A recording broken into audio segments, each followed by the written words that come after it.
Hey, we're back at the top again today on the road to Pokemon Sun and Moon. We are now in week 28, 16 weeks left to go. That's 4 months. That's kind of mind-blowing if you think about it, because I've been doing this road to Sun and Moon thing.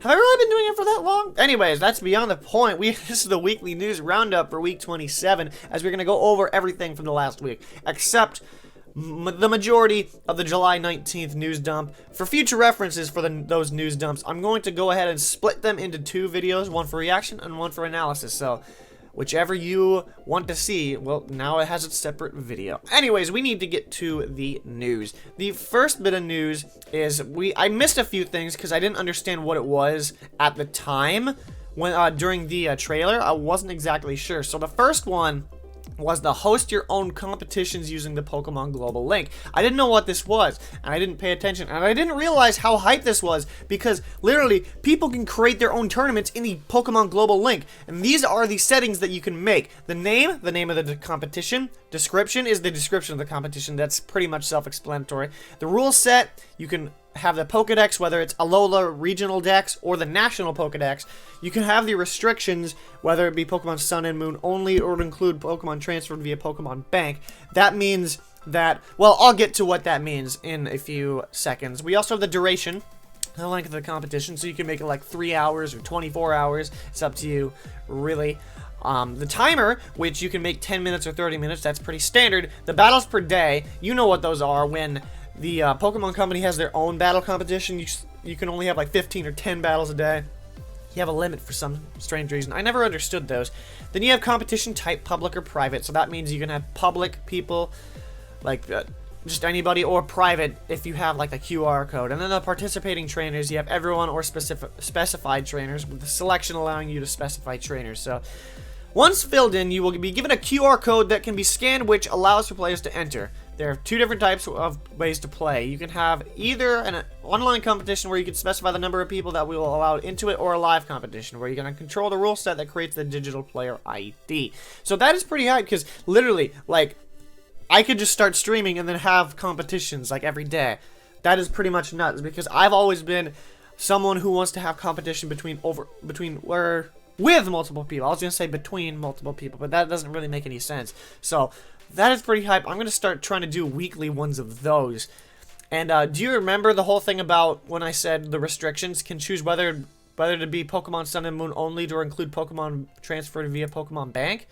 Well, if you look here, well, we're going to go over hyper training first.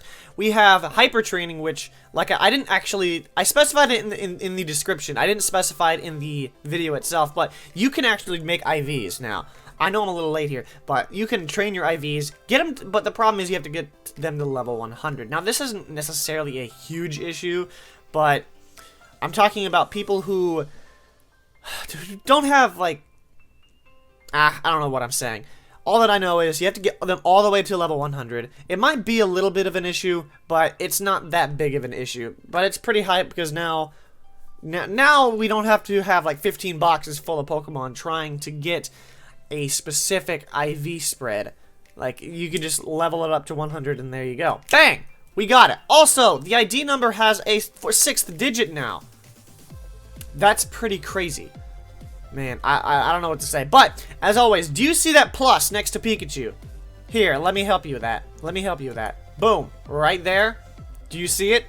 That must be the hexagon of Generation 7. Because it's now plus. It's right next to where the hexagon was in Generation 6.